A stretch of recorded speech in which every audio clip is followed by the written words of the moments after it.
1988 کا سال تھا۔ ہم 9ویں جماعت کے طالب علم تھے۔ اسکول کا یونیفارم اونٹ کے رنگ کی شلوار قمیض اور سفید جوتے۔ ہیڈ ماسٹر صاحب یونیفارم کے معاملے میں بہت سخت تھے۔ سب بچے یونیفارم میں ہوتے سوائے 2-1 کے جو غریب گھرانوں سے تعلق رکھتے تھے۔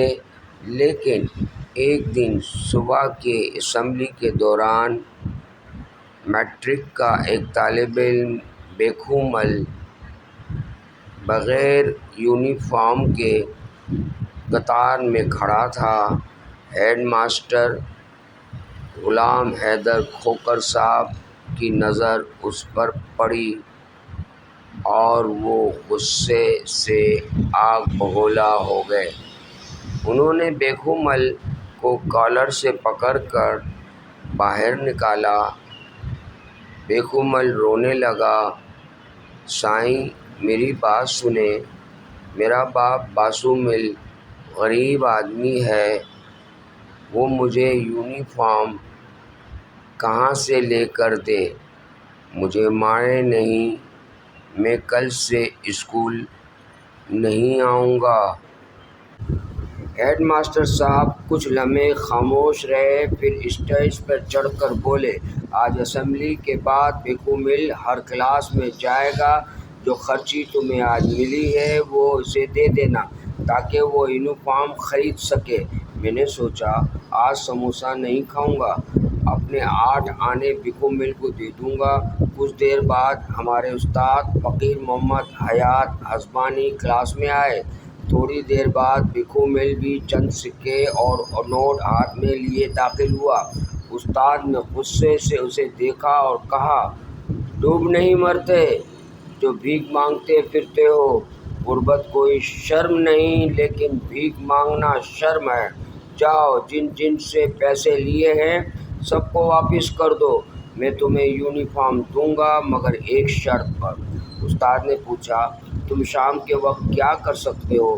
بھیکھو مل بولا، میرے والد موچی ہیں، میں جوتے پالش اور مرمت کا کام کر سکتا ہوں مگر میرے پاس سامان نہیں ہے۔ استاد نے جیب میں ہاتھ ڈالا، 150 روپے نکالے اور کہا، یہ ادھار ہے، روز کے حساب سے ہر ہفتے 7 روپے واپس کرنا۔ پھر انہوں نے 3 چٹھیاں لکھیں، ایک کپڑے والے رشید پنجابی کے نام، ایک جوتے والے خالق منگی کے نام اور ایک درزی یوسف کے نام۔ انہیں دینا، سامان مل جائے گا مگر یاد رکھو یہ سب قرض ہے، بھیک نہیں۔ ایک بار بھیک مانگنے کی عادت پڑ گئی تو ساری زندگی بھیک مانگتے گزارو گے۔ گھڑی کی ٹک ٹک وقت گزرتا گیا، 12 سال پلک جھپکتے گزر گئے۔ 1999 میں ہائی اسکول کرونی میں 10ویں جماعت کی الوداعی تقریب میں تھی۔ استادوں کے ساتھ شہر کے معزز لوگ بھی مدعو تھے۔ اسٹیج پر ایک باوقار شخصیت آئی، فلور مل کے جنرل منیجر بھیکھو مل۔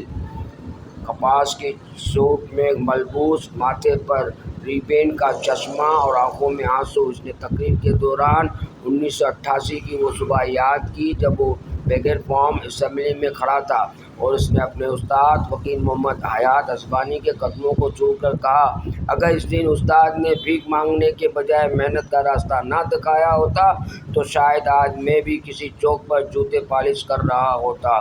آج مدد کے نام پر جو بھیک بانٹی جا رہی ہے وہ محنتی انسان نہیں بلکہ مستقل بھکاری پیدا کر رہی ہے۔